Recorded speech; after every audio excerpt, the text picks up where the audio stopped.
In this episode, we're going to focus on a problem that quietly weakens security over time, even when everyone thinks they are doing the right things: configuration drift. Drift is what happens when a system gradually moves away from its intended settings and safeguards because of small changes, urgent fixes, inconsistent updates, or differences between environments. Beginners often assume security is mostly about choosing the right controls, but controls can lose power if configuration is not managed carefully and consistently. Configuration management is the set of practices that keeps system settings, security controls, and operational behaviors aligned with what the organization intended. Overseeing these processes means ensuring that changes are controlled, documented in a useful way, verified after implementation, and monitored over time so drift is discovered early. By the end of this lesson, you should understand what drift looks like, why it is dangerous, and how configuration management prevents slow, invisible degradation of security posture. Before we continue, a quick note. This audio course is a companion to our course companion books. The first book is about the exam and provides detailed information on how to pass it best. The second book is a Kindle-only ebook that contains 1,000 flashcards that can be used on your mobile device or Kindle. Check them both out at cyber.author.me in the Bare Metal Study Guide series. Configuration is the collection of settings and choices that determine how a system behaves, including security-relevant settings like access rules, logging levels, authentication requirements, network exposure, and protective features that are turned on or off. Two systems can run the same software yet have very different risk posture depending on configuration, which is why configuration management matters so much. Drift happens when configuration changes accumulate without a stable reference point, so teams cannot confidently say whether a system still meets baseline expectations.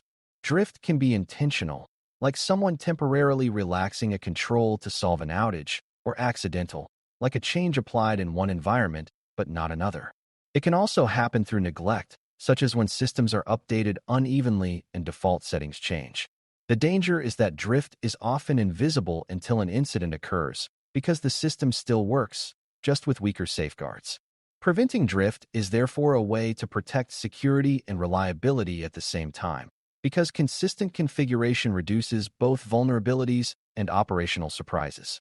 A baseline is the reference configuration you intend a system to have, especially for systems that are important or sensitive. Baselines are not about perfection. They are about defining the minimum safe set of settings that should be present so that common risks are controlled. For example, a baseline might include requirements for strong authentication, least privilege access, logging of important actions, and restrictions on unnecessary services. The baseline creates a shared expectation, which is essential because without it, people debate every change as if it were new. Beginners sometimes think baselines are only for compliance, but baselines are primarily for stability and repeatability. When a baseline is clear, teams can build systems more consistently, troubleshoot more effectively, and detect when something has changed unexpectedly. Overseeing configuration management begins with making sure baselines exist, are understood, and are applied where they matter most. Configuration management is often misunderstood as just keeping documentation, but documentation alone does not prevent drift. What prevents drift is a disciplined process for changes, including knowing what is changing, why it is changing, who approved it, and what should be true after the change. A well-run process also includes verification, meaning confirming that the change produced the intended result and did not weaken critical protections. It also includes the ability to compare current configuration to the baseline so differences are visible. When these elements are missing, systems become a patchwork of exceptions and one-off fixes, and security posture becomes unpredictable.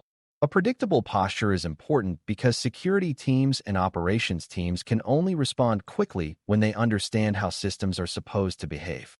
Overseeing the process means caring about the quality of the process, not just the existence of a process document that nobody follows. One of the most common causes of drift is emergency work, because emergencies push teams into quick fixes that are not fully documented or reviewed. Imagine a service outage where a team disables a security feature to restore service quickly, intending to re-enable it later. If there is no strong configuration management process, that temporary change may never be reversed, especially as attention moves on.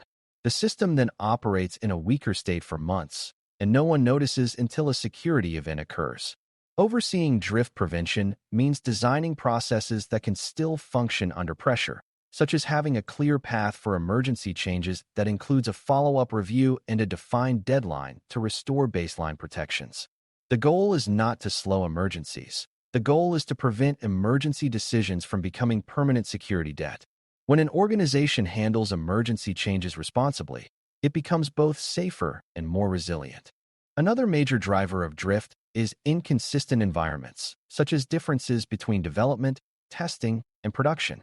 Beginners often assume environments are similar, but in practice they can be very different, which creates security gaps when controls are present in one environment but missing in another.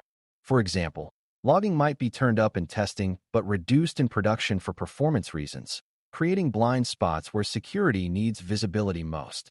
Access controls might be strict in production but loose in test environments, allowing risky behavior to become normal.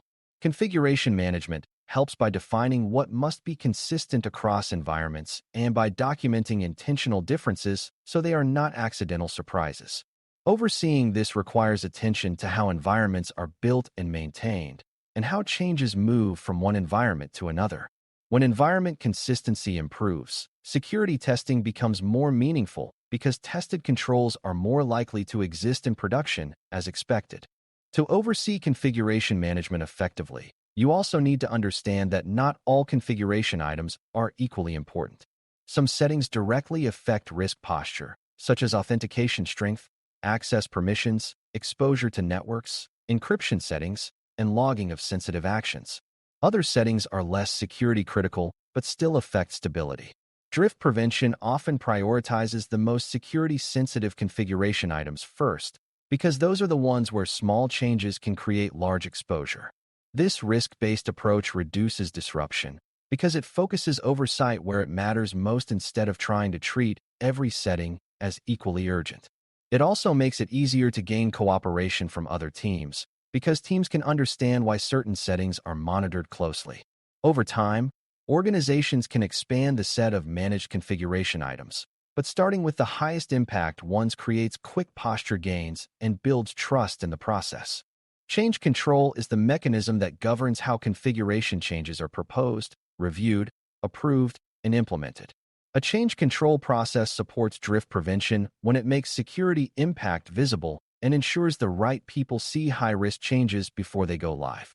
For example, a change that increases network exposure or expands privileges should trigger deeper review than a routine update. Beginners sometimes assume change control is purely administrative, but in security, it is a protection layer that prevents silent risk increases. Overseeing change control means ensuring that change requests include enough information to evaluate impact, such as what systems are affected, what the baseline is, what is changing, and what rollback plan exists if things go wrong. It also means ensuring that approvals are meaningful, not rubber stamps, and that emergency changes have a follow-up requirement. When change control works, configuration becomes more deliberate, and drift becomes easier to detect and correct. Verification is one of the most important pieces of preventing drift because it is where intent becomes reality. A change request might say that logging will be enabled or that access permissions will be narrowed, but without verification, the organization cannot be sure it happened correctly. Verification can be as simple as confirming key settings after a change, but it must be reliable and consistent, especially for critical systems. Verification also checks for unintended consequences, such as a change that breaks a control in a different part of the system. Over time, verification creates confidence that the environment matches the baseline, which reduces the need for constant firefighting. Beginners sometimes view verification as extra work, but it is a form of insurance that prevents hidden misconfigurations from becoming incidents. Overseeing configuration management means making verification a normal expectation, not a special request. Monitoring is the ongoing detection of drift, and it matters because systems change continually. Even if every change is reviewed and verified, drift can still occur through indirect paths like updates that modify defaults or through configuration changes made outside normal processes. Monitoring helps catch those deviations before they become serious exposure. A common misconception is that monitoring is only for security events like attacks, but monitoring also includes watching for changes in the environment that weaken controls. When monitoring detects drift, the next step is having a clear correction process, because detection without correction simply creates noise. Overseeing drift prevention means ensuring that when drift is detected, someone owns the response, timelines exist, and exceptions are tracked deliberately. This is how configuration management becomes a living system rather than a set of rules that only matter during audits. Another important aspect is configuration documentation, not as an archive, but as a tool that helps teams operate safely. Documentation should capture what the baseline is, why it exists, and what exceptions are allowed. It should also capture important decisions, such as why a particular system cannot meet a baseline and what compensating protections exist. When documentation is poor, teams rely on tribal knowledge, and tribal knowledge collapses when people change roles or leave. When documentation is strong, new team members can understand expectations and operate systems safely without guessing. Documentation also supports incident response because responders can quickly see what protections were supposed to exist and can identify where drift might have contributed to the incident. Overseeing configuration management includes ensuring documentation is accurate enough to be trusted, because inaccurate documentation is worse than none, as it creates false confidence. Drift prevention is not only technical, it is cultural and organizational as well. Teams must believe that maintaining baseline security is part of quality and reliability, not a secondary task to be abandoned when work gets busy. That belief is strengthened when leadership supports the process, when emergency changes are reviewed without blame, and when teams are given time and resources to correct drift. It is also strengthened when security processes are predictable and fair, because unpredictable enforcement encourages people to avoid the official path. Overseeing configuration management, therefore, includes relationship building and process design so that compliance with baseline expectations is easier than bypassing them. When teams see that drift prevention reduces outages and reduces emergency work, they start to view it as a benefit rather than a burden. That shift is what turns configuration management from a compliance checkbox into an operational advantage. When you pull these ideas together, overseeing security configuration management is about keeping systems aligned with intended protections as reality changes. You start with clear baselines that define the minimum safe configuration for important systems. You manage change through a process that makes security impact visible, approvals meaningful, and emergency fixes reversible. You verify changes so intent becomes reality and unintended side effects are caught early. You monitor for drift over time and correct it with clear ownership and timelines. You support the process with documentation that helps teams operate safely and with a culture that treats stable configuration as part of reliability. Drift will always try to happen because change is constant, but a strong configuration management process keeps drift small, visible, and correctable. That is how organizations maintain security posture over the full life cycle instead of watching it quietly degrade until the next incident forces a painful reset. Thanks for listening. For more audio courses, daily newsletters, and more, please visit baremetalcyber.com.